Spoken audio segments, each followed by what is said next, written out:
कहते हैं कि अक्सर आम लोग अपमान का बदला तत्काल ले लेते हैं, लेकिन महान लोग उसे अपनी सफलता की सीढ़ी बना लेते हैं। टाटा कंपनी को नई ऊंचाइयों पर पहुंचाने वाले रतन टाटा पर ये कहावत बिल्कुल सटीक बैठती है। टाटा सन्स में 100 से ज्यादा कंपनियां आती हैं। इन कंपनियों में सुई से लेकर स्टील, चाय से लेकर 5 स्टार होटल तक और नैनो से लेकर हवाई जहाज तक सब कुछ मिलता है।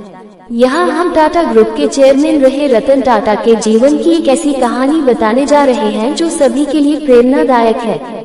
कहानी जानने से पहले हम रतन टाटा के बारे में जान लें तो इस कहानी को समझने में और आसानी रहेगी। रतन टाटा की जिंदगी उतार चढ़ावों से भरी रही है। उनका जन्म 28 दिसंबर 1937 को हुआ था। वे टाटा समूह के संस्थापक जमशेदजी टाटा के दत्तक पोते नवल टाटा के बेटे हैं। रतन टाटा ने IBM की नौकरी ठुकराकर टाटा ग्रुप के साथ अपने करियर की शुरुआत साल 1961 में एक कर्मचारी के तौर पर की थी, लेकिन साल 1991 आते आते वे टाटा ग्रुप के अध्यक्ष बन गए।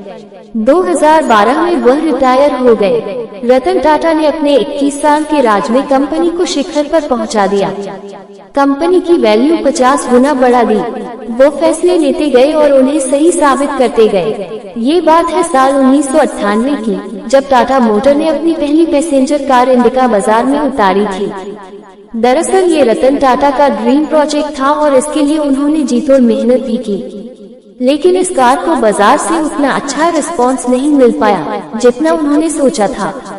इस वजह से टाटा मोटर्स घाटे में जाने लगी। कंपनी से जुड़े लोगों ने घाटे को देखते हुए रतन टाटा को इसे बेचने का सुझाव दिया और न चाहते हुए भी रतन टाटा को इस फैसले को स्वीकार करना पड़ा। इसके बाद वो अपनी कंपनी बेचने के लिए अमेरिका की कंपनी फोर्ड के पास गए। रतन टाटा और फोर्ड कंपनी के मालिक बिल फोर्ड की बैठक कई घंटों तक चली। इस दौरान बिल फोर्ड ने रतन टाटा के साथ अच्छा व्यवहार नहीं किया और कहा कि जिस व्यापार के बारे में आपको जानकारी नहीं है उसमें इतना पैसा क्यों लगा दिया। ये कंपनी खरीदकर हम आप पर एहसान कर रहे हैं। ये शब्द बिल फोर्ड के थे, लेकिन रतन टाटा के दिल और दिमाग पर छप गए। वे वहां से अपमान का घूंट पीकर इस डील को कैंसिल कर चले आए। बिल फोर्ड का वह अपमानित करने वाला वाक्य उन्हें लगातार बेचैन कर रहा था और उनकी रातों की नींद उड़ी पड़ी थी। बस इसके बाद रतन टाटा ने निश्चय कर लिया कि वो अब इस कंपनी को किसी को नहीं बेचेंगे और लग गए कंपनी को ऊंचाइयों पर पहुंचाने के काम में। इसके लिए उन्होंने एक रिसर्च टीम तैयार की और बाजार का मंत्र तोला।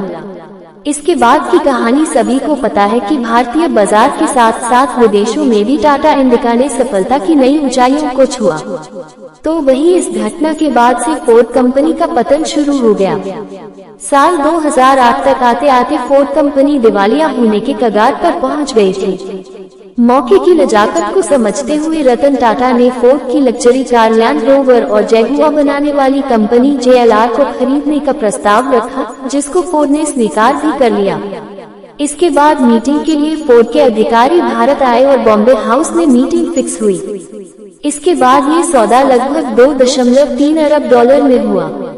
तब बिल फोर्ड ने रतन टाटा से वही बात दोहराई जो उन्होंने रतन टाटा से कही थी, लेकिन इस बार थोड़ा बदलाव था। उस समय बिल फोर्ड के शब्द थे, आप हमारी कंपनी खरीदकर हम पर बहुत बड़ा एहसान कर रहे हैं।